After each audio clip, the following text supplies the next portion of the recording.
all of them have, like I said, dozens, usually, sometimes hundreds of different toxins, different compounds that can be tested and modified and edited as needed to try to do something for us. So hello and welcome to the Sheekey Science Show, where in this video I spoke with Christie Wilcox, an award-winning science writer and the current newsletter editor at Science magazine.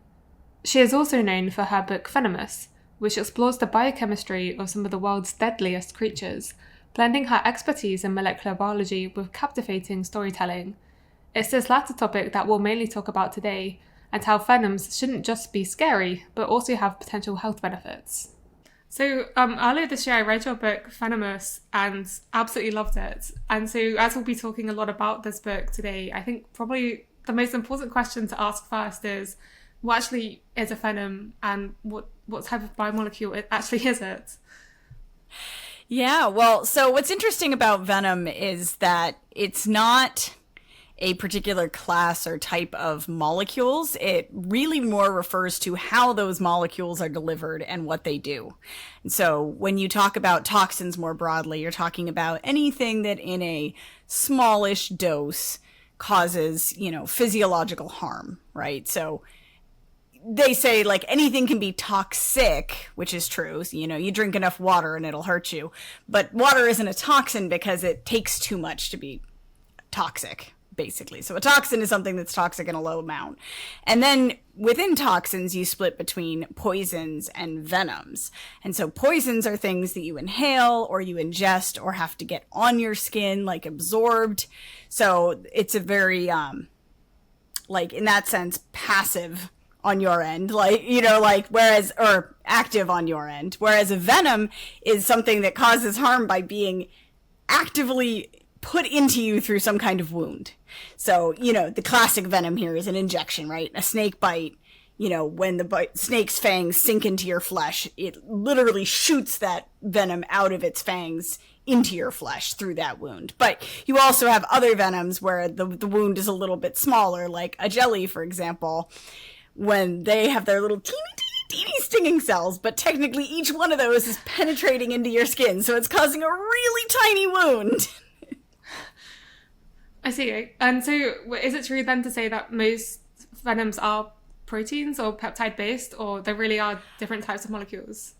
There really are a wide variety. I mean, a lot of them are protein based, but you also have, you have things like the venom of the blue-ringed octopus, the tetrodotoxin. That's not a protein. It's just a small biomolecule. So.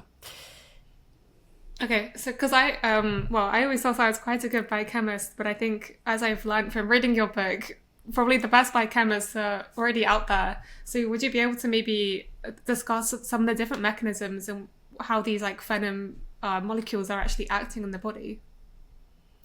Yeah, what's amazing about venoms is when you're talking about something that gets introduced into your body very aggressively, it can do all sorts of different things. You have venoms that target any essential system that you can think of. So you have your nervous system, right? You have venoms that are paralytics. You have venoms that induce pain. You have venoms that, mess with your head, technically.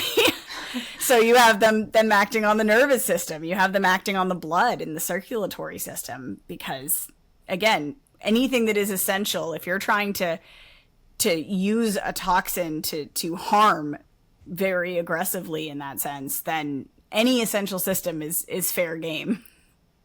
I see. And so what got you interested in venoms in the first place?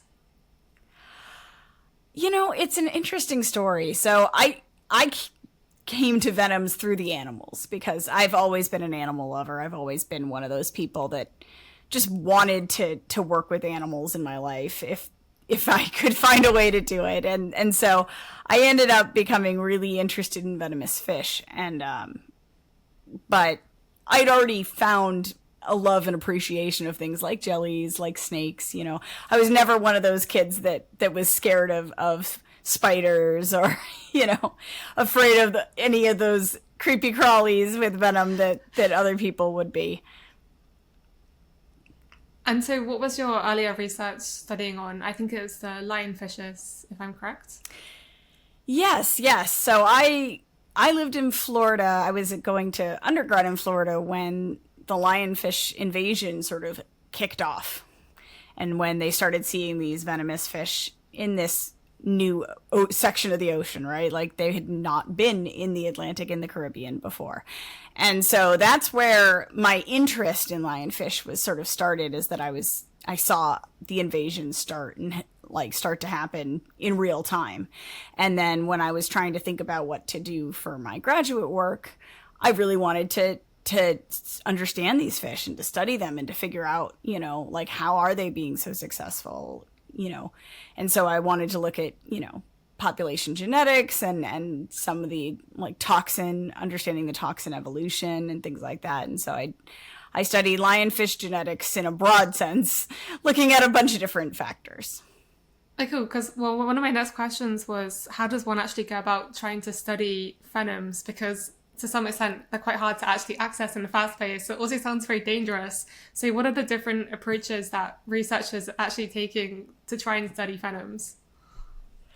Yeah, I mean, it is certainly a specialized group of researchers. It's funny because a lot of researchers come to it from the animals, like I did. You have your people who just love snakes, herpers, right? Who then end up going into science and deciding to study venoms because they wanted to understand the snakes that they loved so much. And then you have people that really nerd out on the biochemistry. So you have people like my postdoc advisor, Angeliana Gihara. She studies box jelly venom, but she studies box jelly venom because she was stung by box jellies and just couldn't wrap her mind as a biochemist around how something so fragile and delicate could cause so much harm. And so she wanted to understand what this molecule was, what was actually being injected into her that made this happen to her. And so, and like, I think Glenn King too was one of those people who was, he was a NMR, I want to say, but a biochemist one way or the other. And then he found his way into venoms through that. But most of them do end up handling and dealing with the animals themselves. I mean, when I worked with Angel, we would go out at 3 a.m. and collect box jellies as they're coming into Waikiki Beach, or, these guys in Australia are out there wrangling these deadly snakes and deadly spiders, and they have, whole wings of the lab that are dedicated to raising these animals or keeping them and extracting venom from them very carefully. I'm glad to hear it's carefully, because you mentioned yourself that we're more interested in the evolution of these venom peptides or venom, well, I guess proteins perhaps, in the lionfishes. And so was that purely looking more at the genetics of the lionfishes, or how did you go about it? Yeah, so I did a little bit of protein work. Most of my work was on the genetics. Was trying to understand the genetics at all, and nobody had sequenced really more than one. They had a sequence for the gene or whatever, but they didn't have whether or not it differed, for example, between the two oceans, or do we see population level differences in toxins? And so that's a little bit of what I was working on. I did do a little bit of protein work, and it involved, carefully scraping these cells that have this toxin in them from the spines, and then, looking at that on like a protein gel, for example. I see. And so we've discussed already about how diverse these different venoms are. And I guess that obviously to some extent is going to be reflected in genetic differences. So is there much convergent evolution, or how much variation is there in the different venoms that are found? I mean, venoms are found in so many different animals that there are a lot of differences, but it is intriguing to me that there are so many similarities. And you see convergent evolution, you see the same types of proteins being co-opted, and you see even some of at the sequence level where you see these protein themes or protein family level convergence in terms of what is being used. And there are some great figures put out by Brian Fry and colleagues which just show you how you have all these toxins that do the same thing or are from the same families in things like a scorpion and then a snake, which are, when you consider the tree of life, pretty distantly related creatures. Or even you have, box jelly toxins that look like, toxins from a vertebrate, and so you have this like amazing convergence in terms of which toxins are being used, or even some of the motifs and things within those toxins. Oh, interesting. And so when do you think the first venoms actually sort of arose in evolution? Do we have any idea? It's a hard thing to figure out, but we do know that, the cnidarians, your jellies and your corals, you have an entirely venomous phylum. So, that is an early evolving group of animals. They all have venom. So you would think that venom must have arisen pretty early on in their existence, pretty basal to that clade. But exactly when is hard, because how do you test? Even if you could see the cellular structures for something like that, which is hard enough in a fossil, like how do you know that it had venom versus having some of these jellies also have cells that produce like a sticky substance, right? And so how do you know that it was producing venom versus like something sticky? I see. And so with these venoms, they sound firstly quite expensive for the animal to be producing. And also, how do they protect themselves from their own venoms? Yeah. So they are, as far as we can tell, they are very energetically expensive. And what you see, in fact, is when you have a group that is venomous switch to not needing its venom, right? So you have, for example, sea snakes that start going after eggs instead of going after, live fish or something like that. Then they tend to very quickly lose their venom in terms of production or in terms of the toxicity. And so you see that happen over and over again whenever you have a venomous group go somewhere and do something where it doesn't really need to kill that quickly, or it doesn't need to defend itself that strongly. As for how they keep themselves safe, that is an open question for a lot of them, but there are a variety of different strategies. So one is simply to keep it walled off. So you have these like venomous glands, for example, and sometimes all it is basically the tissue that surrounds that gland is specialized to make sure that venom doesn't get in.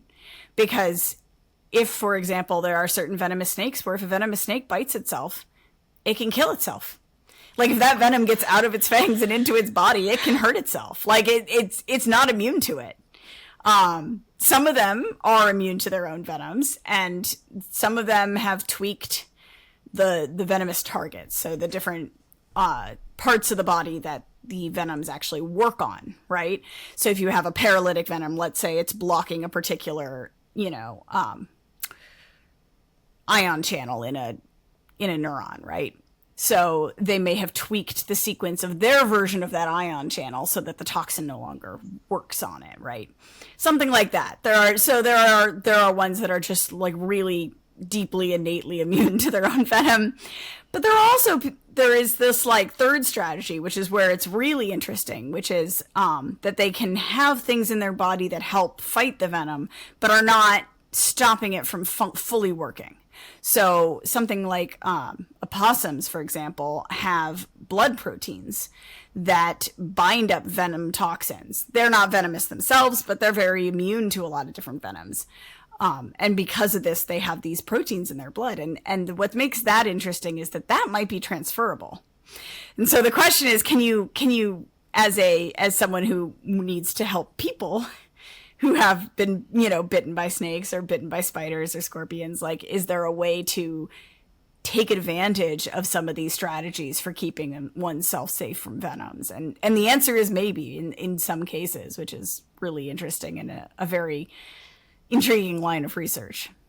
No, definitely. And since you brought it up with these anti-venoms, you mentioned the immune aspect to responses to venoms. So we're talking about antibodies, or what kind of is the response to, what is this immune response that develops? So there are antibodies, like, yes, antibodies are one of the options, but there are also just proteins that kind of act like antibodies but are a little bit broader. They kind of act like little molecular sponges. They just, bind up things that are in the blood or that get injected into the tissues. And so there's a few different options, but there's also antibodies. Antibodies are certainly a major class of proteins that can be protective against venom. I see. And I think I read somewhere about like a universal anti-venom. Do you think that's actually possible given the diversity that we find? It would certainly be tricky to develop a truly universal anti-venom. I mean, even something like a universal snake anti-venom is going to be really hard. But what you might be able to do is have something that universally prevents death from a snake or universally prevents certain aspects of snake venoms. And so that comes from the fact, again, that you tend to see the same types of proteins being co-opted into venoms, right? The same types of molecules being co-opted and used and wielded in this way. And so if you can have a broader spectrum, inhibitor or antibody that binds to, say, three-finger toxins or one of these classes of toxins that is in a lot of different venoms, then you can have a chance to potentially develop something that is, if not universal, then universal enough, right? Like if you had, there's groups that are working on trying to make a single anti-venom that works for the big four snakes in India, right? Because you have these four animals that are responsible for the vast majority of death and disability from snake bite. And so you don't need something that works for every venomous snake in the country. You just need something that works on those four.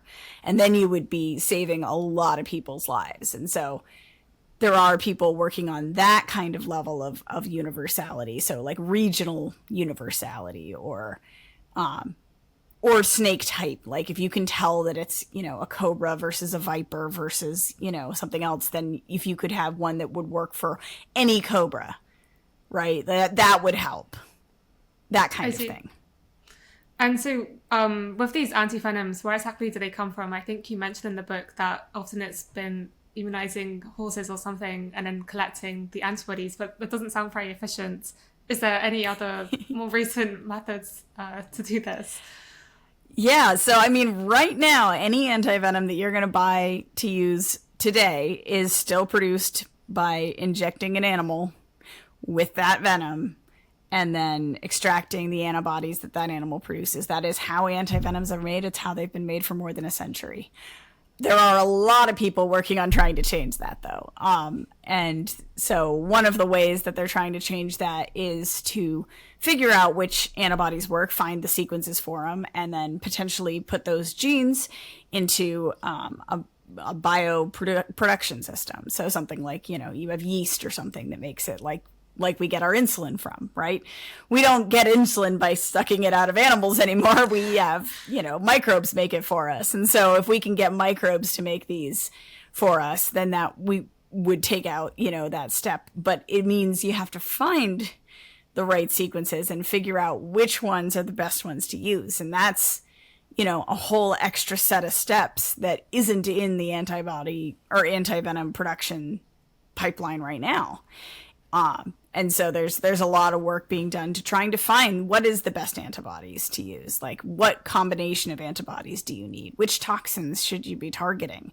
Because these cocktails and these venoms aren't just one thing usually. They're usually a dozen, 24, 100, 200 different toxins, right? Mm. And so you have to figure out which ones you actually need to target and figure out if you can create an antibody that targets them and get in, that kind of specificity.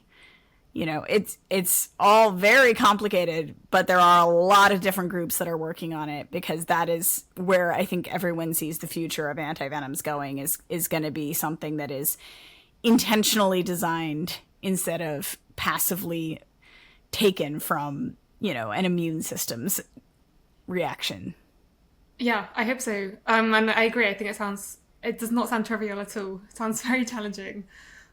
Um, Going back a bit to the evolution of the venoms, then, what does the evolution of venoms perhaps tell us about human evolution?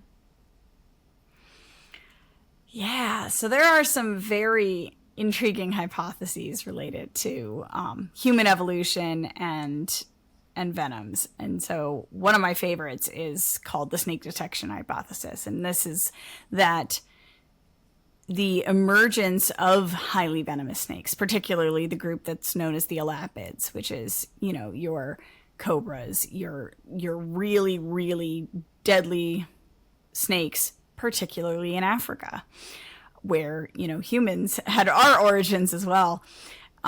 The idea is that these snakes became such a problem. They were such a primary predator that being able to see and recognize that there's a snake there helped shape the evolution of our eyes and our brains. And so the idea is that some of our vision and why it is the way it is and why primate vision is the way it is because it was evolved as in response essentially to this selection pressure from snakes and venomous snakes in particular. I mean, that to me is just really cool. I mean, it's obviously one of those things that is very hard to test and it's certainly impossible probably to prove. But even just to try to generate testable hypotheses from that is tricky. But they have seen things like when you have primates that evolved independent of snakes for longer, independent in this group of snakes for longer, they have different vision and certain aspects of their brains are different, right? And so that's one of my favorites, for sure. I see. I guess especially with the snakes, because another interesting question is, out of the different venoms around, which are the most toxic to human cells or the human body? And I guess to some extent, it's not just about how toxic they are, but the dose and the likelihood of interacting with that species. And so, are snakes the most venomous to humans, or is that incorrect? So what is the most venomous animal or the deadliest animal is one of those things that is so tricky to answer. And it really, like you said, it depends on context, right? Do I want to be locked in a room with a king cobra? Probably not. Like that's an animal, or a black mamba, right? Like we're talking an animal that is aggressive enough and has a deadly enough venom that I'm not sure I want to be locked in a room with one of them. But if you want to talk drop for drop, something like a blue-ringed octopus, probably deadlier. Like you've got tetrodotoxin in there. That is one of the deadliest substances on the planet, that we know of. And so you're talking about something that is wielding like an unbelievably potent venom. But of course, a blue-ringed octopus in a room probably has no interest in me and isn't going to go anywhere near me, and I'm going to be totally fine. I could stay there for days. Like that's the trade-off there, right? And then you have real world, like which animals are killing the most people, right?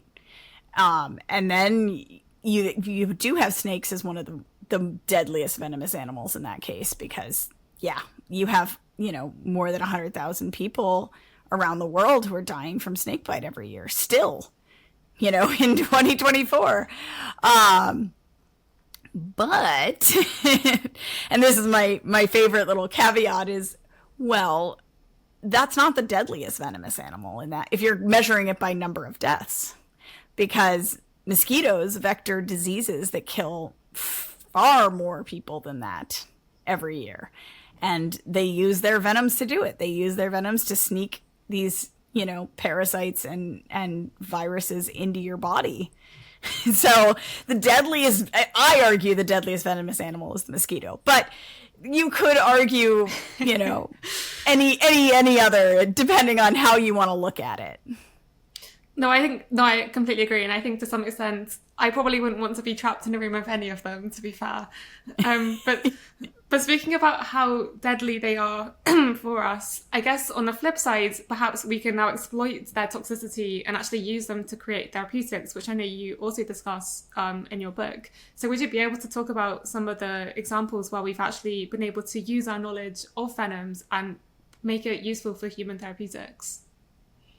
Yeah. So the one thing about venoms that is universally true is that you have these compounds, these molecules that cause massive physiological changes in small amounts. And fundamentally, that's what you want for a medicine. I mean, you don't want to have to drink a gallon of Tylenol, right? Like you need something that does something to your body in a small amount.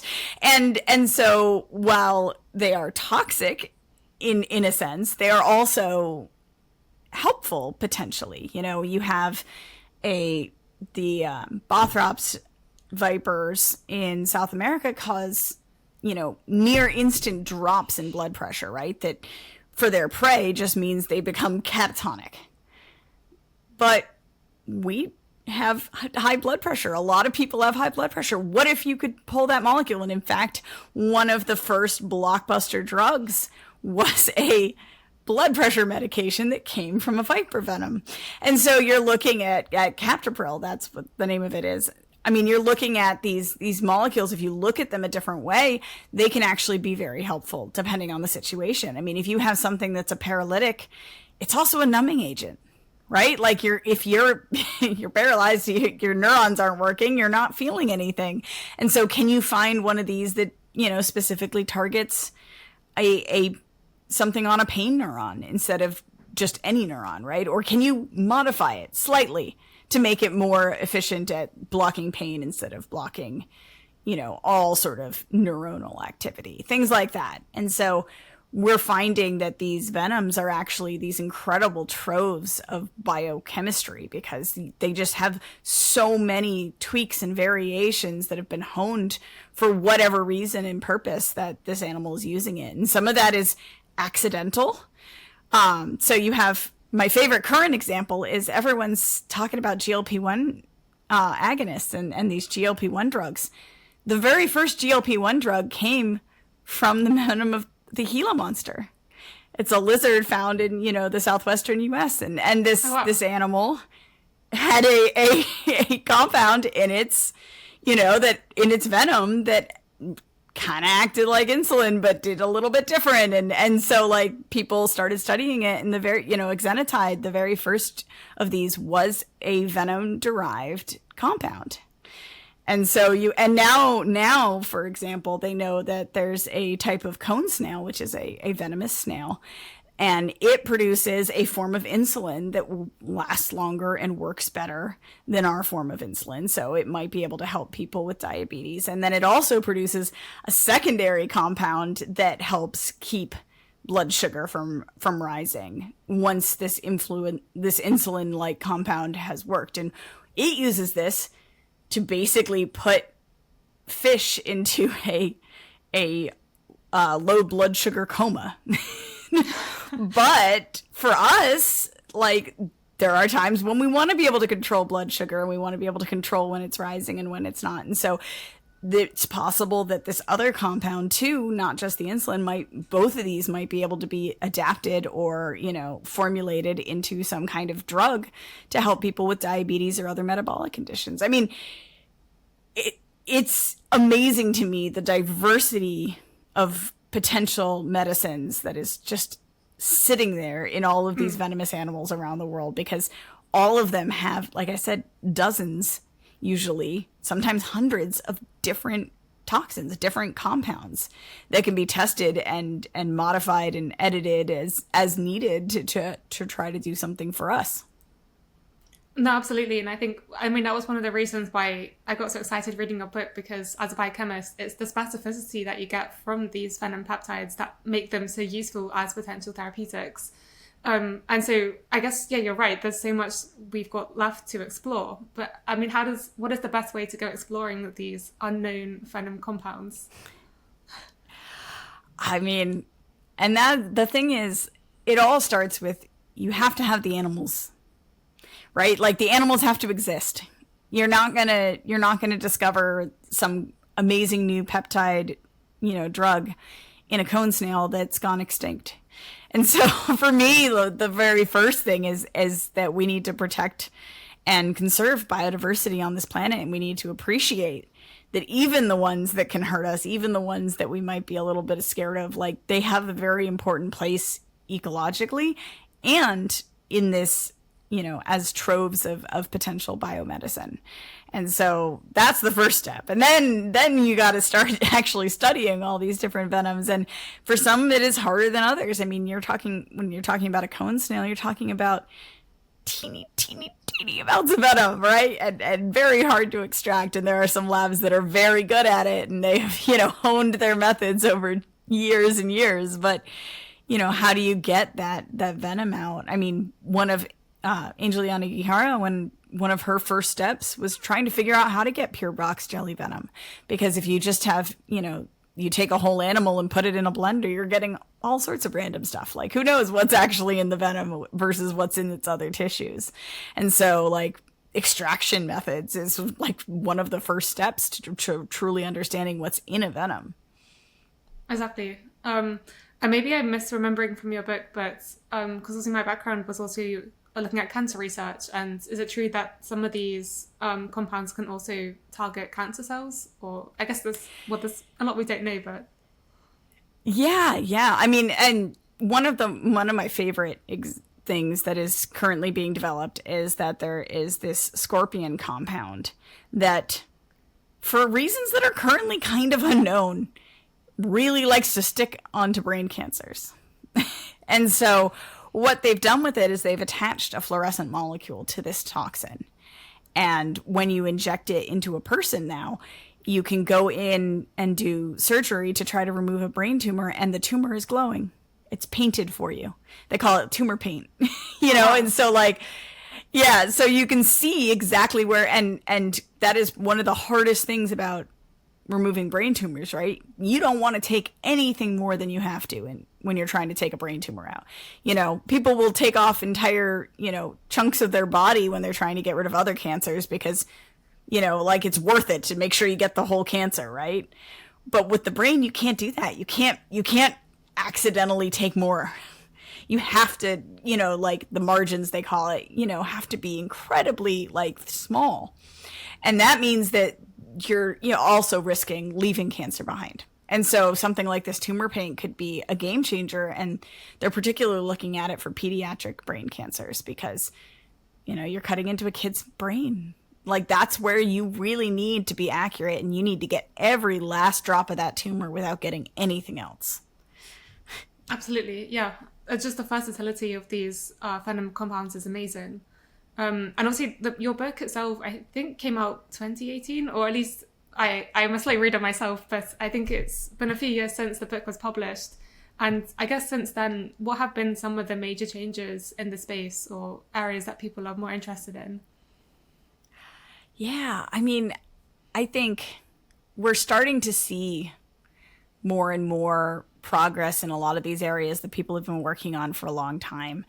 One of the most exciting ones to me is that we're starting to see not just antibody-based treatments for venoms, but molecule-based, small molecule-based. And so they're finding these drugs now that are already approved drugs, usually for other ailments, that might be able to create like an EpiPen for snakebite. I mean, you think of something that would just stop the toxins long enough to get someone to a hospital, to get them to the more targeted and specific care that is needed for something like a snakebite. I mean, that could be a complete game changer for something like snakebite, which again, you're talking more than 100,000 people dying and hundreds of thousands more than that losing arms, losing hands, losing legs, disabilities that are in some ways, almost as devastating to a family, especially in a poor part of the world where,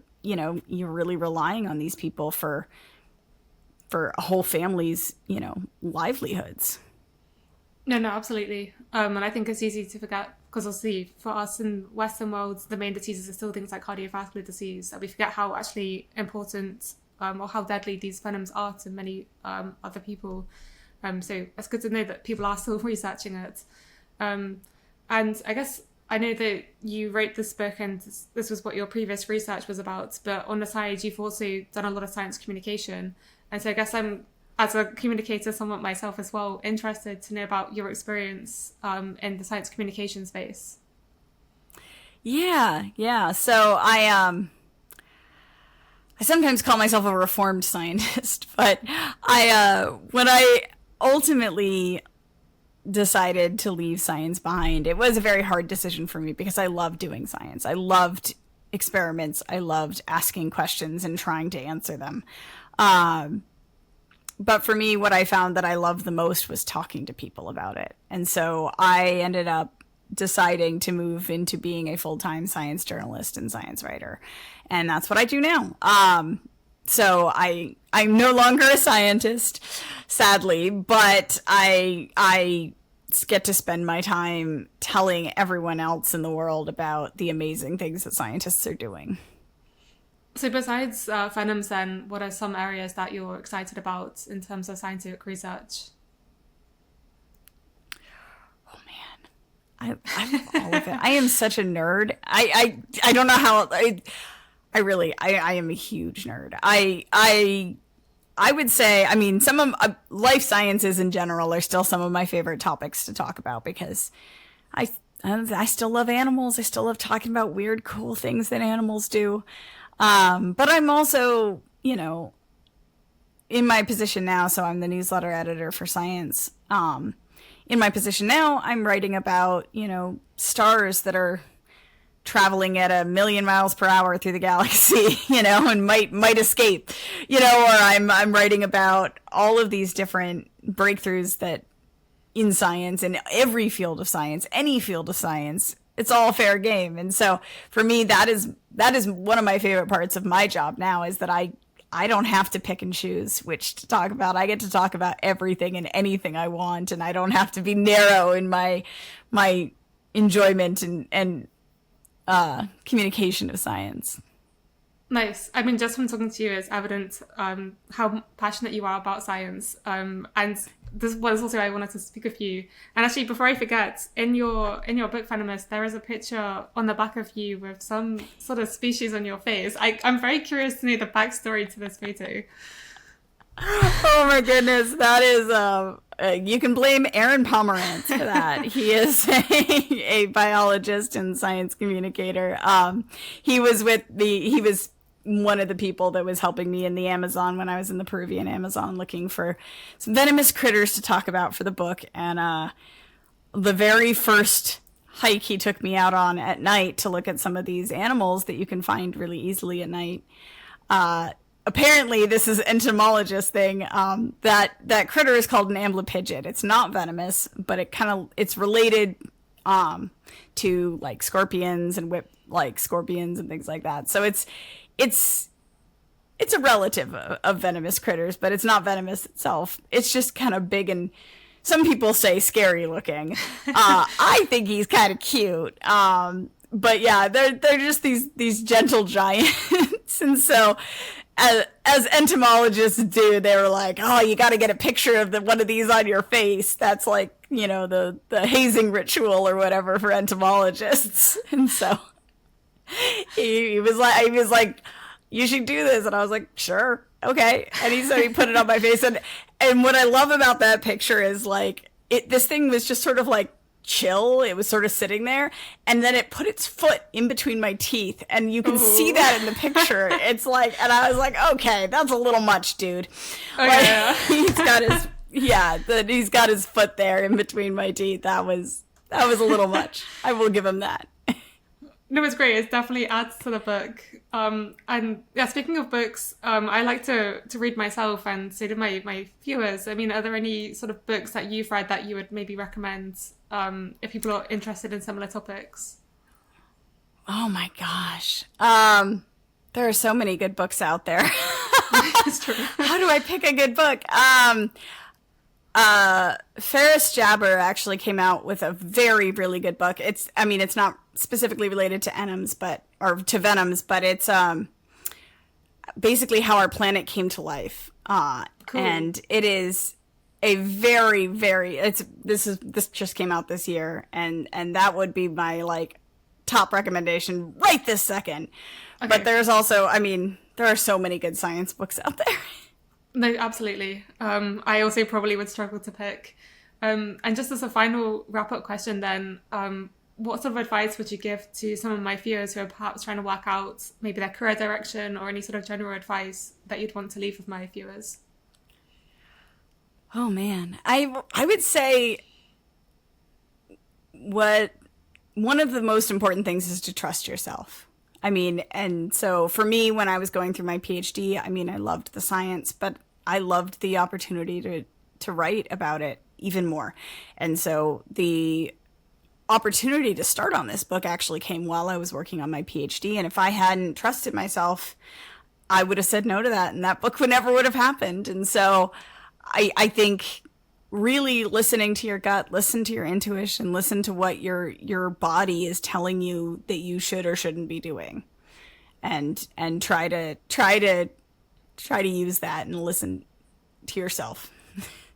Well, I think that's a great way to end. It's been great speaking with you today, Christie, about your book and your interests and just your passion. It's so evident, just from speaking with you. And I hope my viewers, if they haven't read it, do read your book, and that more people get excited about venom molecules. It's a super interesting field, and I think has a lot of potential for therapeutics. So very important.